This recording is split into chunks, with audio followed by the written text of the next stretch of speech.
This is March 23. Nanoparticles, natural sources. Storms on the wasteland, dark clouds on the plains again. We were born into the fight. Sing over these shores, against loudly crashing waves. Face brilliant, shining whispers. Under this nano-scale dawn, filter sounds and sight.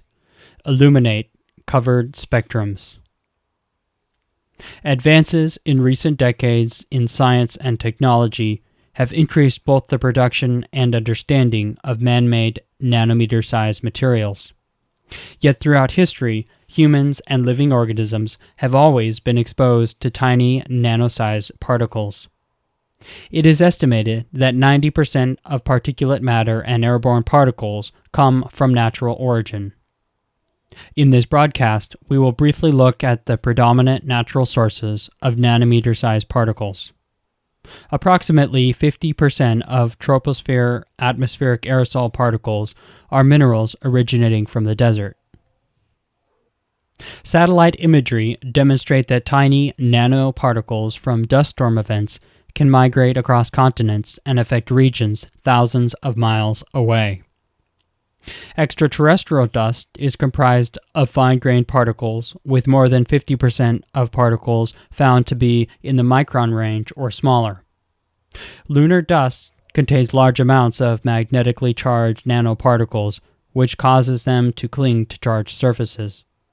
On Mars, dust accumulation on solar panels limits power uptake, thereby disrupting key functions such as locomotion, sensing, and communication. Major forest fires spread ash and smoke clouds over thousands of square miles and emit large quantities of particulate matter, including nanoparticles. According to Son Rafus, an air quality analyst at UC Davis, the 2017 wildfires burning in Napa, Sonoma, and Solano counties, California, produced the same amount of air pollution as vehicles did in the state in 1 year. He says the fires released more than 10,000 tons of PM 2.5. PM 2.5 refers to inhalable particles with diameters 2.5 micrometers and smaller. When volcanoes erupt, ash and gases containing particulate matter ranging from the nanoscale to microns are propelled into the atmosphere, sometimes up to 18,000 meters. A single volcanic eruption can eject up to 30 million tons of ash. Ash that reaches the troposphere and stratosphere can spread worldwide and affect the entire planet. Oceans and bodies of water are capable of emitting large amounts of aerosols.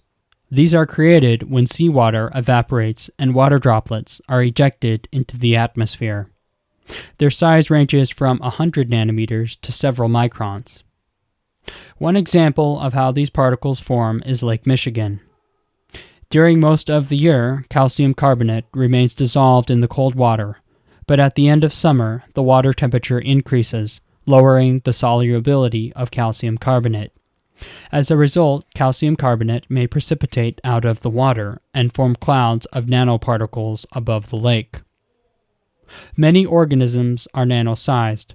However, they do not fall under the same category as nanoparticles. Nanoorganisms are self-organizing, self-replicating, dissipative structures with a shorter-lived structure than inorganic solids. Nanoparticles, in contrast, are typically inorganic solids that require no supply of energy to remain in a stable form. They interact, dissipate, and transform via chemical reactions with their environment. Some organisms, however, produce nanoparticulate inorganic materials through intracellular and extracellular processes. Magnetotactite bacteria use magnetic particles in the cell to orient along the magnetic field toward favorable habitats. Diatoms produce cell walls made of siliceous materials. Nanobacterium synthesizes a shell of calcium phosphate that resembles an inorganic nanoparticle. Humans and living organisms have always been exposed to nanometer-sized particles. Though not all nanomaterials are toxic, epidemiological studies have shown a strong correlation between particulate air pollution levels, respiratory and cardiovascular diseases, various cancers, and mortality.